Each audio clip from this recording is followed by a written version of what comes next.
당 안팎에서 인적 쇄신 요구가 거센 자유한국당이 내년 총선에서 현역 의원 절반 이상을 교체하는 것을 목표로 개혁 공천을 하겠다고 밝혔습니다. 더불어민주당도 비례대표 후보를 국민이 직접 뽑는 방법을 도입하겠다고 밝혔습니다. 자세한 내용은 국회 연결해서 들어보겠습니다. 이승배 기자. 네, 국회입니다. 오늘 민주당과 한국당이 나란히 내년 총선 공천 기준을 내놨죠. 인적 쇄신 폭이 어떻습니까? 네, 황교안 대표가 어제 단식 투쟁에 돌입하면서 자신에게 주어진 칼을 휘두르겠다 이렇게 예고를 했었는데요. 한국당은 대폭 물갈이를 예고했습니다. 박맹우 사무총장은 교체율을 높이기 위해서 현역 의원 하위 3분의 1 이상을 컷오프할 것이라고 말했습니다. 또 현역 의원 절반 이상을 교체하는 것을 목표로 개혁 공천을 하겠다라고 이렇게 밝혔습니다. 이 계획대로 한다면 지역구 의원 91명 가운데 30명 정도가 배제가 되는 셈이고, 여기에 비례대표 17명과 이미 불출마 선언을 한 의원까지 감안하면 절반 정도가 얼굴이 바뀔 것으로 보입니다. 민주당은 비례대표 후보를 국민이 직접 선출하게 하겠다고 밝혔습니다. 경제, 외교, 안보 전문 분야를 제외한 일반 분야 추천자들을 1박 2일 동안 합숙을 통해 추린다는 겁니다.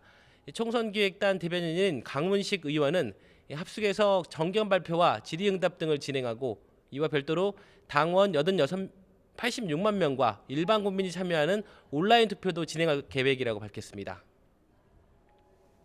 이번엔 황교안 대표 단식 소식도 알아보죠. 이틀째인데 낮 동안에는 청와대 앞에서 농성을 하고 있다고요? 예, 그렇습니다. 어젯밤을 국회 앞 천막에서 보낸 황교안 대표는 아침 일찍 다시 청와대 앞으로 향했습니다. 최고위원 회의도 청와대 분수대 앞 바닥에 앉아서 진행을 했는데요. 황 대표는 이 자리에서 정부가 지소미아 종료를 강행하는 것은 자해 행위이자 국익 훼손이라고 비판을 하면서 지소미아 종료 날짜가 눈앞에 다가와서 단식을 더 늦출 수가 없다고 말했습니다. 그러면서 정부가 국민을 위기에 빠지게 한다면 제1야당 대표로서 할 역할은 죽기를 각오하고 싸우는 것밖에 없다면서 끝까지 단식을 이어가겠다는 의지를 밝혔습니다. 지소미아 같은 국익 문제를 놓고 단식하면 안 된다, 이렇게 했다고 합니다. 그러나 조국 사태 면피를 위해서 지소미아 그리고 한미동맹 같은 국익을 내팽개친 것이 과연 누굽니까? 바로 문재인 정권 아닙니까? 황 대표의 단식을 두고 정치권 시선이 곱지 않은 것 같은데요. 오늘도 맹비난이 쏟아졌다고요?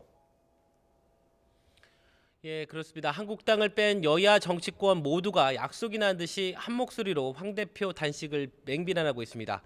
더불어민주당 이해식 대변인은 자신의 SNS에 글을 올리고, 황 대표는 단식에 당직자를 강제 동원하고 있다면서 황제 단식, 갑질 단식이라고 비판을 했습니다. 이 대변인은 한국당이 당직자와 보좌진들에게 30분마다 대표 건강 상태를 확인하고 기상 시간이 새벽 3시 때 근무를 철저히 하라, 근무를 소홀히 하면 불이익을 주겠다고 으름장을 놨다고 밝혔습니다.